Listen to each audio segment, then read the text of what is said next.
Welcome back. You're still watching Morning Cafe with me, Fred Indimuli, turning into a different conversation now, and we want to focus on the Matahatran 2025. You may have heard of this event, which has been happening for quite a while, and it's a transformative event set for May the 31st, which is 2 days from today, across 10 Kenyan counties, aiming to raise about 20 million shillings for 250 life-saving heart procedures. This idea was born in 2002, initially from the Mata Cardiac Program, which was launched in 1995. And to tell us more about the event this year, we're privileged to have in studio Dr. Kevin Rombosia, who's Director Medical Services and Strategy Lead at Mata Misericorde Hospital. Karibu sana, Daktari. Thank you, and we also have a beneficiary of the Matahatran with us, Rachel Mungare. Karibu sana, Rachel.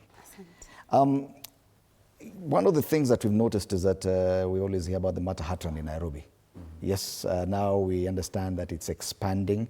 How long has this expansion been? Is it the first time or it has been there before? Dr. Thank you, Freddie. Appreciate you having us.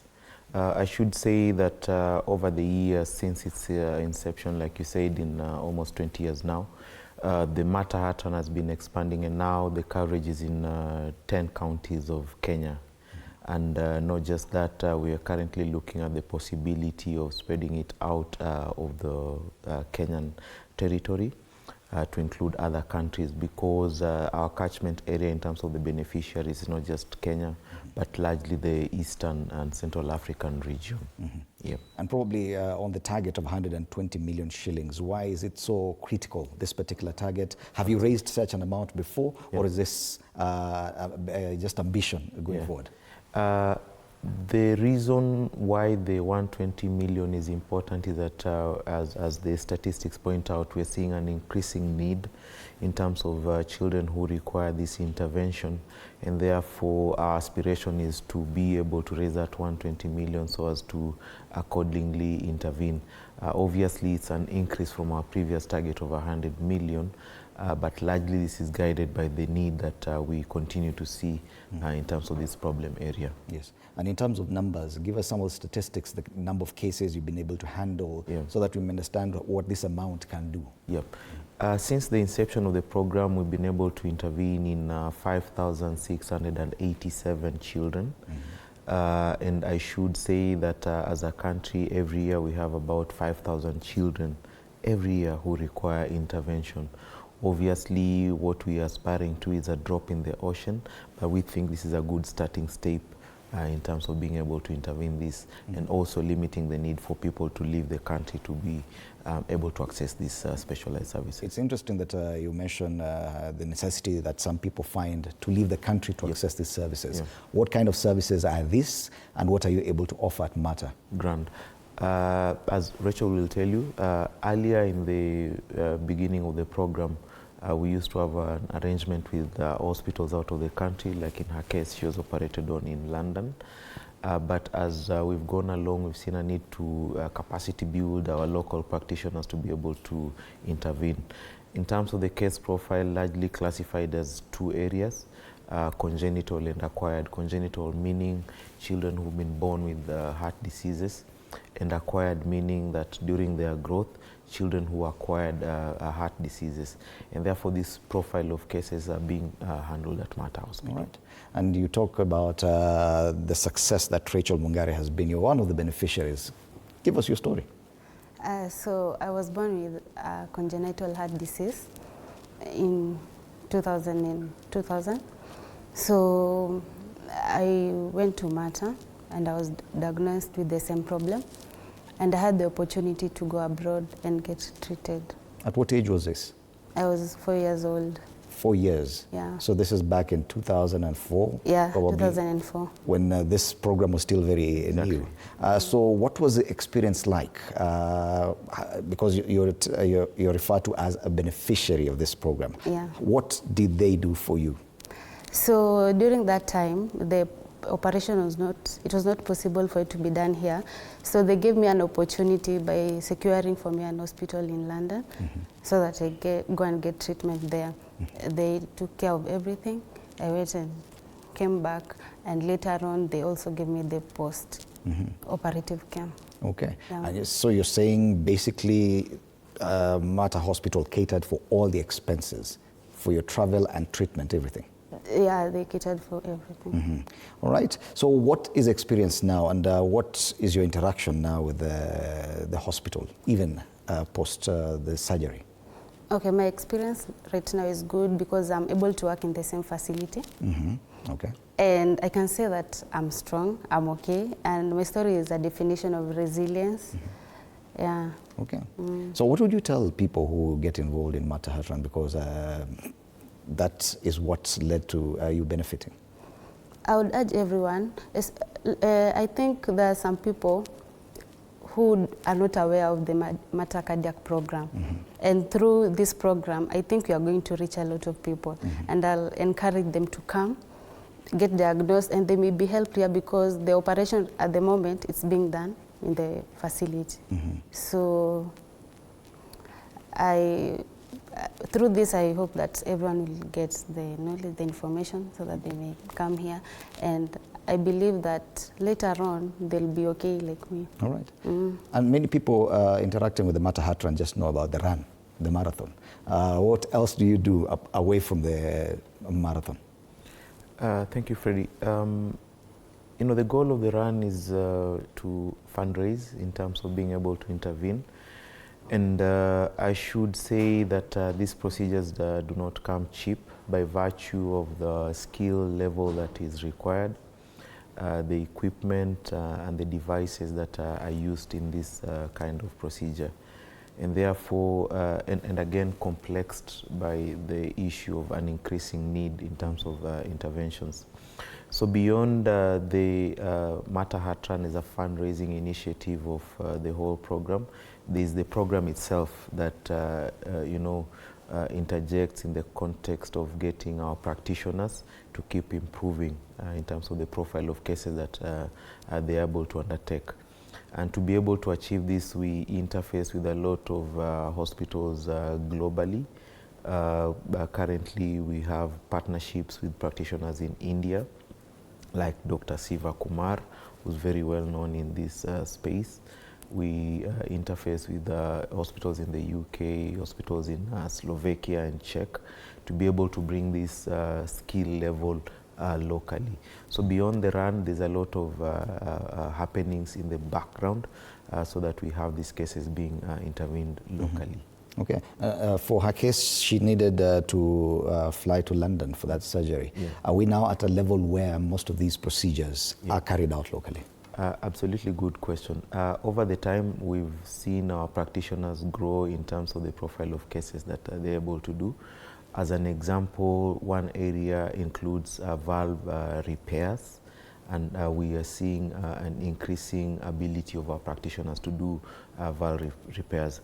And largely this has been achieved through what we call proctorships, where initially we used to get the patients to go abroad to be intervened upon. And then as the program grew, we got practitioners to come from the global space locally. And as they were operating, our practitioners were looking at what they are doing and learning. But now you're having our practitioners being on the right side of the patient and therefore being able to interface.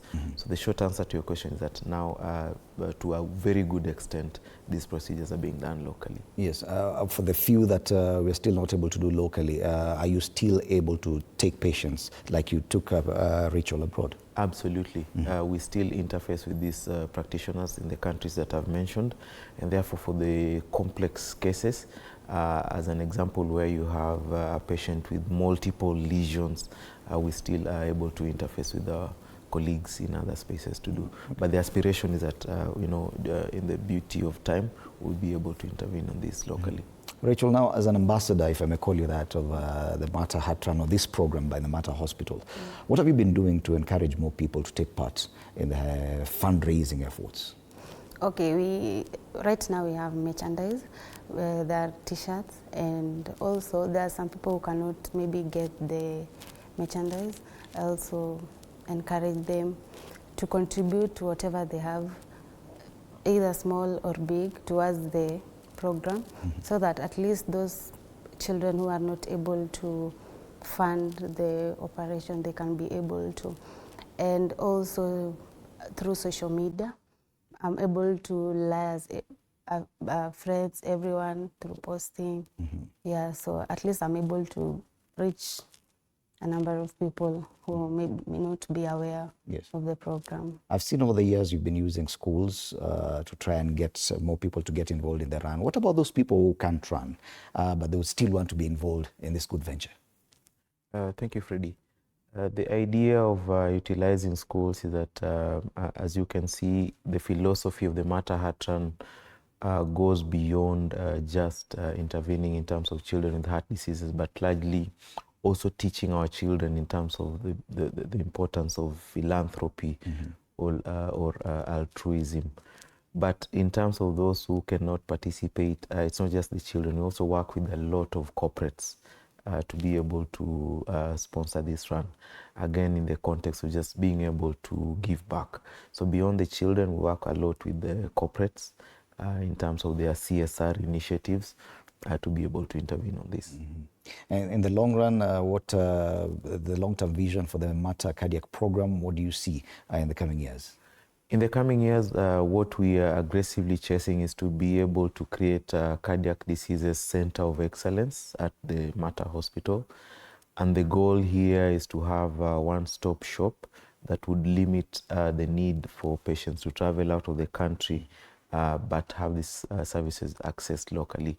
And I should say we are seeing an increasing need in terms of being able to intervene on this. All right. Yeah. Let's now talk about the event of 31st of May, which is a major Mata Heart Run 2025. What should we expect apart from the run in Nairobi? I know it's in all other 10 counties? 10 counties. Yes, Rachel. Okay, so on 31st of May, we'll be going for the walk to raise funds for those who cannot afford. And there will be a lot of activities going on there. And it will be a good day, so I urge everyone who will be able to come and participate. Come all, let's join hands and touch a child's heart. When you're saying it's going to be a good day, what kind of activities should we expect apart from the run? What are the probably family-linked or related activities? There'll be dancing, music, games. Yeah, those are some of the examples of the things that will be there. And this will be happening concurrently across all the 10 counties? Concurrently across the 10 counties. Should we expect the same across all 10 counties? It's replicated across the 10 counties, that in its form and manner, what is happening in Nairobi will happen in the other 9 counties as well.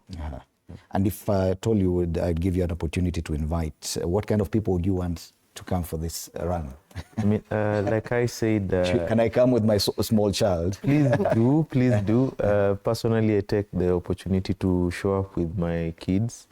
It's a good family day out. So beyond the children, it's also a good day for parents to show up and exercise those muscles. Yeah. All right. Anything else to add, Rich? And I welcome all of you. Please show up. Come all. Let's make this day a success. All right. Yeah. Dr. Yep. Parting shot? Parting shot, I mean, like I've emphasized, there's an increasing need in terms of our ability to intervene on these cases. This is one conduit which helps us to achieve that. So I really urge the country to show up in large numbers and support this important initiative. What kind of guest list will be there? We've always seen some very high-profile faces joining in the run. Are you able to give us a glimpse of who else will be there? I mean, as we go along, we see good interest coming up. So all the 10 governors show up in this run in the 10 counties that we participate.